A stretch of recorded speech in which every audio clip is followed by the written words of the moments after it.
Bueno, mi nombre es Tania Sosa, como ya me presentaba Pedro. Trabajo para una organización que se llama Centro Humboldt. Básicamente nosotros trabajamos el tema de incidencia política en temas diversos, ¿verdad? Relacionados principalmente con medio ambiente. Obviamente nuestro enfoque es ambiental. Y en mi caso estoy trabajando el tema de incidencia en industria, se llama, ¿verdad? Pero básicamente se enfoca en minería. Entonces hoy quería presentarles un poco cómo está el tema de la legislación a nivel de Nicaragua alrededor de las consultas públicas y algunas iniciativas que han habido ciudadanas que han dado algunos resultados tal vez importantes a nivel nacional.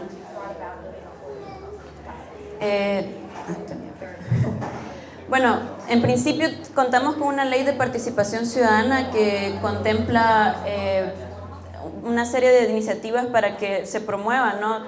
La participación de la sociedad civil en general a nivel de decisiones políticas, sociales, económicas y culturales del país. Y dentro de estas se contempla como último instrumento de participación ciudadana las consultas ciudadanas a nivel local. Pero básicamente tiene una serie de limitaciones porque no está desarrollado en sí el concepto de cómo esa consulta se va a realizar y cuáles son los alcances de la consulta, es decir, que no establece realmente si esta consulta es vinculante o no es vinculante, por lo que deja al final esta estructura como de consulta pública bastante, digamos, limitada para ser aplicada a nivel de las municipalidades. Sin embargo, en efecto, se estructuran, ¿verdad? Por ejemplo, los cabildos abiertos municipales, que se supone que son un tipo de instrumento que se utiliza a nivel local, comités de desarrollo municipales también, así como la posibilidad de que la gente pueda hacer peticiones o denuncias, ¿verdad?, alrededor de uno u otro cumplimiento de parte de alguna empresa que esté en la localidad. Sin embargo, igualmente no están desarrollados estas estructuras, o sea, cómo van a funcionar, cuál es el procedimiento para que sean aplicadas. O sea, simplemente se hace mención de estas y no dejan claro cuáles son realmente los procedimientos a seguir, ¿verdad?, para aplicar este tipo de instrumentos. Y por otro lado, en el 2007, cuando entra el gobierno actual, ¿verdad?, el gobierno sandinista, se hace un cambio en la estructura de estos comités y en vez de ser comités de desarrollo municipal se crean los consejos ciudadanos que comenzaron a sustituir, ¿verdad?, los consejos de desarrollo municipal que ya habían avanzado bastante a nivel de las municipalidades. Luego está la ley 28, esta ley es la ley de autonomía de las regiones autónomas del sur y del norte del Atlántico del país, y dentro de esta se establece, ¿verdad?, que las regiones autónomas tienen la potestad, ¿verdad?, de hacer uso racional, o sea, y de decidir cómo van a hacer el uso racional del agua, del suelo y del bosque que tengan dentro de sus territorios. Si quieres seguir. Y se establece que una serie de como exigencias, ¿verdad?, alrededor de las tierras comunales de los pueblos indígenas que están presentes, diciendo, por ejemplo, ¿verdad?, que las tierras comunales son inajenables, y que está en la decisión, ¿verdad?, de las comunidades y de los pueblos indígenas y afrodescendientes que hay presentes en Nicaragua y en estas regiones autónomas de decidir alrededor de qué proyectos pueden o no pueden entrar en sus territorios. Luego está la Ley General de Medio Ambiente. Dentro de la Ley General de Medio Ambiente también se establece consultas a los consejos regionales o municipales para poder decidir, ¿verdad?, sobre cualquier proyecto que pueda impactar al medio ambiente de sus territorios, sea en el caso de los regionales o sea en el caso de las municipalidades del centro y pacífico del país, que no necesariamente no están dentro de un régimen de autonomía. Y de esta Ley General de Medio Ambiente se despliegan una serie de decretos y normativas, dentro de las cuales hay un decreto que establece cómo es que se va a hacer el sistema de evaluación ambiental del país, o sea, cómo van a evaluar los proyectos, cuáles son sus impactos y cómo pueden mitigarlos o reducirlos a nivel de cada uno de estos proyectos a nivel nacional. Y dentro de este decreto entonces se establece que el MARENA, que es nuestro Ministerio de Ambiente, va a establecer una normativa específica sobre cómo van a ser esos procesos de consulta de los estudios de impacto ambiental. Sin embargo, este decreto es del 2006 y hasta la fecha ese proceso de cómo se va a hacer la consulta pública de los estudios de impacto ambiental no se ha emitido de parte de este ente o este ministerio. Luego, dentro de la ley específica de minería, aquí tal vez hacer una aclaración. Nicaragua, a diferencia, ¿verdad?, quizá de la experiencia que hay en El Salvador, sí contamos con una ley de minas que de hecho es bastante promotora de la inversión extranjera. Y básicamente fue hecha en el 2001 y desde entonces, ¿verdad?, se ha promovido y se ha venido incrementando la cantidad de concesiones que se han estado entregando, especialmente a empresas canadienses, empresas de Estados Unidos, ahora han entrado algunas inglesas, y básicamente para minería metálica, que es la principal, rubro que se extrae a nivel nacional. Pero entonces dentro de esta ley, en el tema de consultas públicas, sí se establece que debe hacerse una consulta a nivel local, pero únicamente para el proceso de concesión del territorio. O sea, no establece, por ejemplo, que por cada tipo de proyecto, si va a ser una exploración o de explotación o se va a hacer una planta de procesamiento, no se establece específicamente que se debe hacer una consulta por cada una de esas fases de los proyectos. No sé si se aprecia mucho, pero este más o menos como la línea de los trámites de concesiones mineras. Y básicamente donde está el círculo es el punto del proceso concesionario, donde se establece que se debe enviar la solicitud de concesionar un municipio o un territorio a las autoridades locales. Entonces tienen 90 días los gobiernos municipales, o sea, del Pacífico y del centro del país, para poder emitir un aval de opinión. Y en el caso de las regiones autónomas, justamente por su estatuto de autonomía, se les concede 120 días para entregar una aprobación o una negación del proyecto. O sea, aquí quiero hacer la diferencia. A nivel de las regiones autónomas, ellos tienen la potestad de decidir si aprueban o no un proyecto, pero en el caso del centro y pacífico del país, está establecido que ellos solo emiten un aval de opinión. O sea, que ellos pueden decir, sí, me parece que el proyecto es bueno, qué sé yo, o no, me parece que nos va a traer consecuencias, pero al final, o sea, es simplemente una opinión que al final quien toma la decisión real, ¿verdad?, es el gobierno central. Entonces no les da la potestad, ¿verdad?, de decidir realmente como municipio.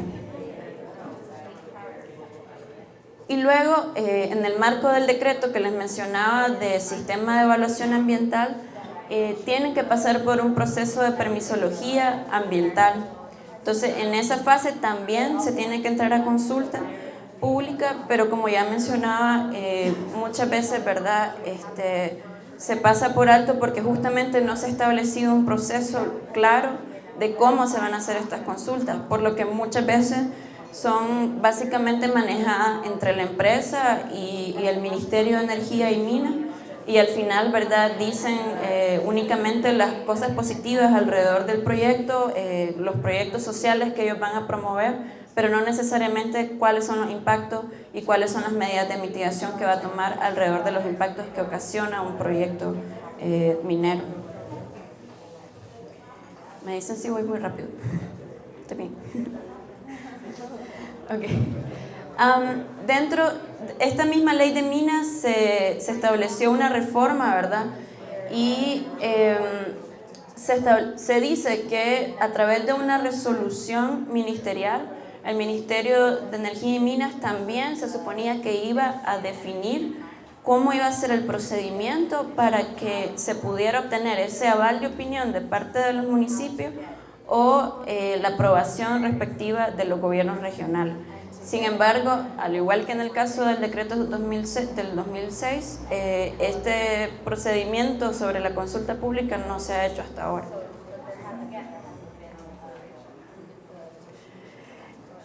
Y entonces quise traerles algunos ejemplos. Me disculpan porque hubiera sido más visual con fotografías, pero tuve ahí problemas con la fotografía. Pero entonces, en el caso de Santo Domingo, está en la región central del país, en Chontales, y este caso es bastante, o sea, cumple desgraciadamente con las cosas que normalmente pasan con las empresas mineras en el país. Y es que en principio, ¿verdad?, se otorgó en un permiso de exploración, o sea, un permiso ambiental de exploración, la posibilidad de que la empresa explotara en una zona que le llamaron el coluvio. Y básicamente lo que dice la legislación ambiental del país es que para cada una de estas fases vos necesitas un permiso aparte, porque obviamente no es el mismo tipo de impacto el que ocasionás solo explorando que el que ocasionás cuando ya está explotando. Sin embargo, el MARENA, el Ministerio de Ambiente, sobrepasó sus funciones, ¿verdad? O sea, básicamente incumplió completamente con sus funciones y otorgó dentro de ese permiso de exploración la posibilidad de explotar alrededor de 40.000 toneladas de brosa, o sea, material para poder extraer oro. Esa situación se denunció por parte de la alcaldía, se denunció por parte de la población. Sin embargo, hicieron caso omiso y simplemente continuaron con el proceso de la empresa. Y luego sucede que se emiten incluso ampliaciones, ¿verdad?, para esta exploración, igualmente sin continuar poniendo atención a los reclamos de la población en este caso. Y a pesar de que incluso la misma alcaldía había hecho denuncia a través de la Procuraduría Ambiental, a través de la Comisión de Ambiente de la Asamblea Nacional del país y a través del mismo MARENA, o sea que todas esas denuncias fueron hechas no solamente por las irregularidades del permiso ambiental, sino también por los impactos que ya estaba ocasionando la empresa fuera de lo que le estaba siendo permitido, ¿verdad?, dentro de estos permisos.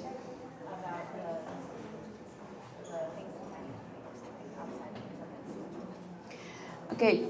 Y luego viene el estudio de impacto ambiental de la explotación, o sea, del proyecto ya para comenzar a explotar. ¿Qué pasa aquí? Igualmente, el estudio de impacto ambiental se supone que fue consultado, se dice que se consulta y se entrega el permiso. Sin embargo, la alcaldía solicitó que se le diera una prórroga de tiempo, ¿verdad?, para poder revisar mejor y emitir un aval de opinión con mayor justificación, o sea, de cuáles realmente serían los impactos y si realmente ese estudio estaba contemplando todo lo que conllevaría en términos de impactos ambientales al municipio. Esa prórroga se omitió, ¿verdad? Y prácticamente el MARENA otorga el permiso ambiental diciendo de que ellos habían aplicado otra metodología, diciendo que ellos no habían hecho consulta pública, sino que habían puesto a disposición el documento en el Centro de Documentación del MARENA en Managua, que está lejos, ¿verdad?, de Santo Domingo, y que lo habían puesto en la alcaldía municipal. Sin embargo, la alcaldía municipal lo tuvo muchos después, ¿verdad?, de que el permiso fue otorgado. O sea que básicamente el MARENA, no sé si vuelvo a explicar, o sea, el MARENA otorga un permiso ambiental diciendo que aplicaron otra metodología de consulta, simplemente poniendo a disposición el documento en 2 sitios, en el Marena Central en Managua y en la Alcaldía Municipal de Santo Domingo, sin haber hecho las debidas consultas públicas. O sea que, pese a que la alcaldía pidió prórroga para hacer mejor revisión de este documento, se hizo caso omiso y se dio el permiso ambiental para explotar.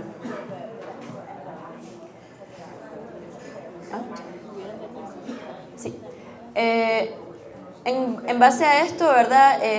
Hubieron también una serie de denuncias, igualmente se llevó a todos los niveles, a la Procuraduría, a la Comisión de Ambiente, y se unieron no solamente la alcaldía en sí, sino 4 cooperativas de pequeños mineros que estaban en la zona, o sea, mineros artesanales, ¿verdad? Que estaban ubicados en la zona donde iba a empezar a trabajar la empresa, y movimientos ambientales que surgieron durante ese proceso, como el movimiento ambiental Salvemos Santo Domingo, que al igual que pusieron denuncias, recolectaron 550 firmas en contra, ¿verdad?, de las acciones que estaba realizando la empresa y por la defensa de uno de los principales fuentes de agua del municipio, que se llama el Túnel Azul.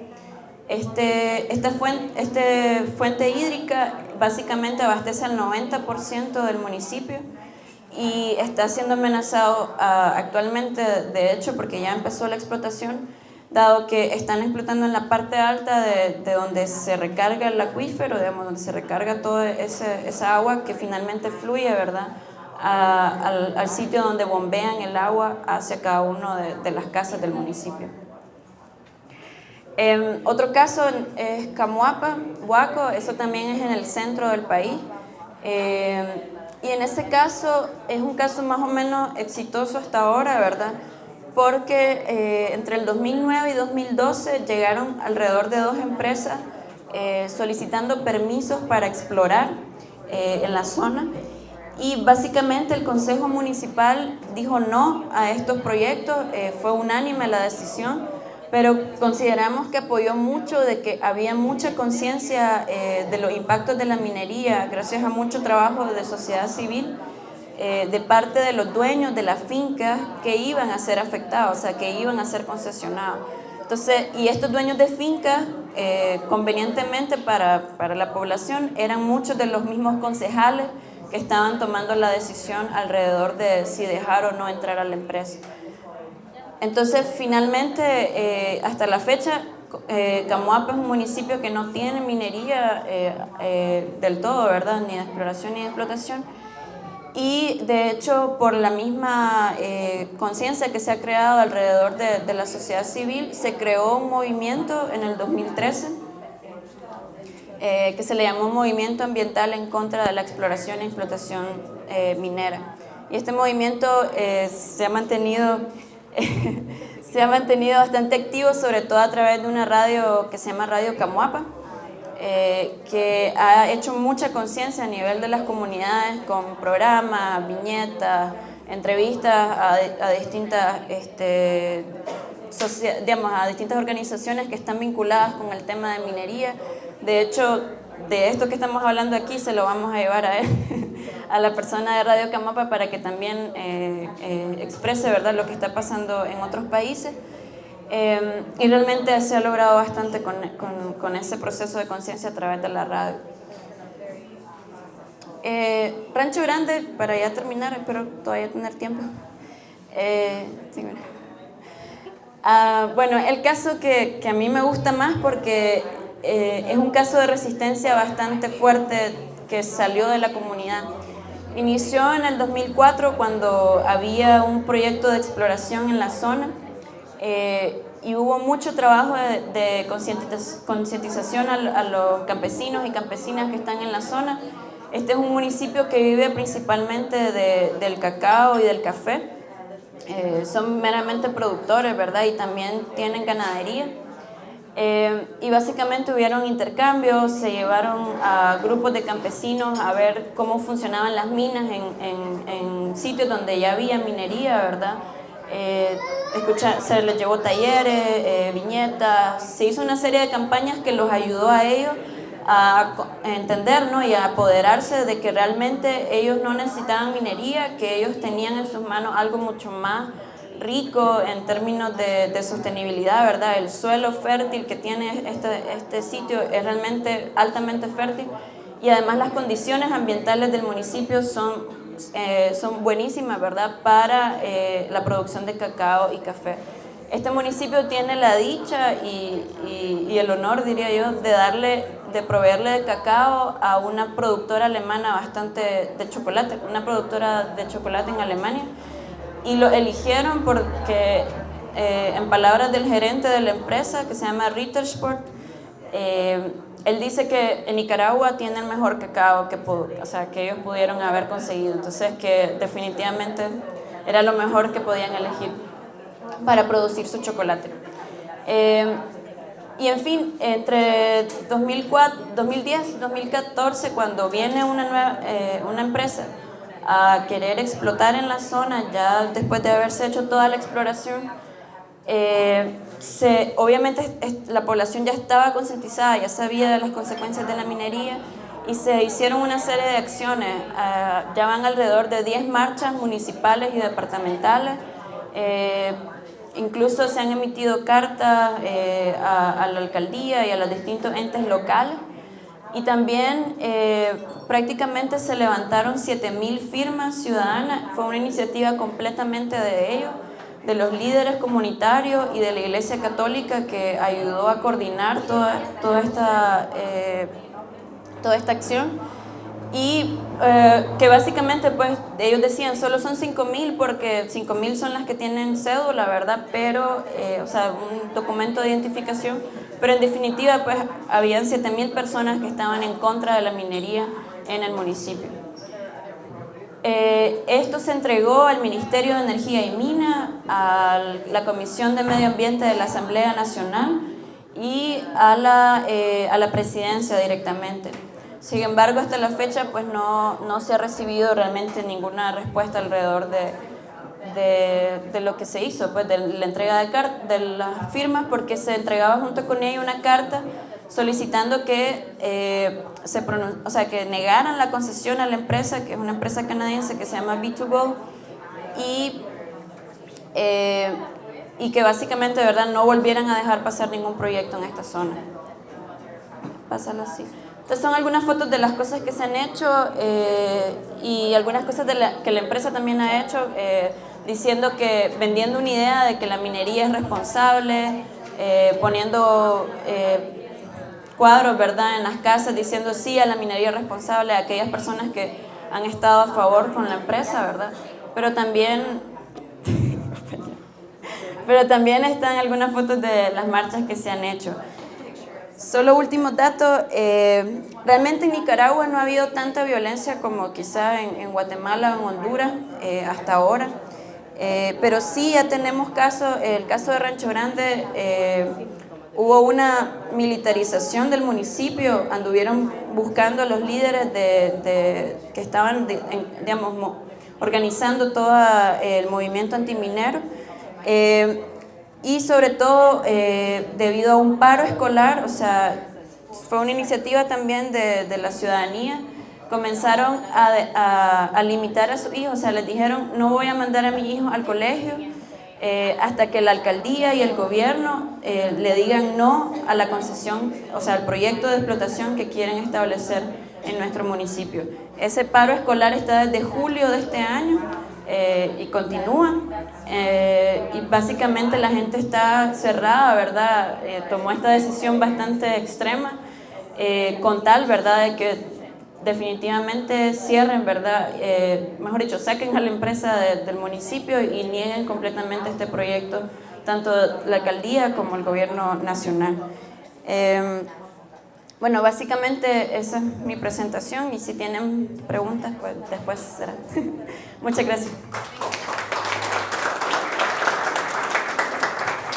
Gracias, Tania. Un aplauso más fuerte, por favor.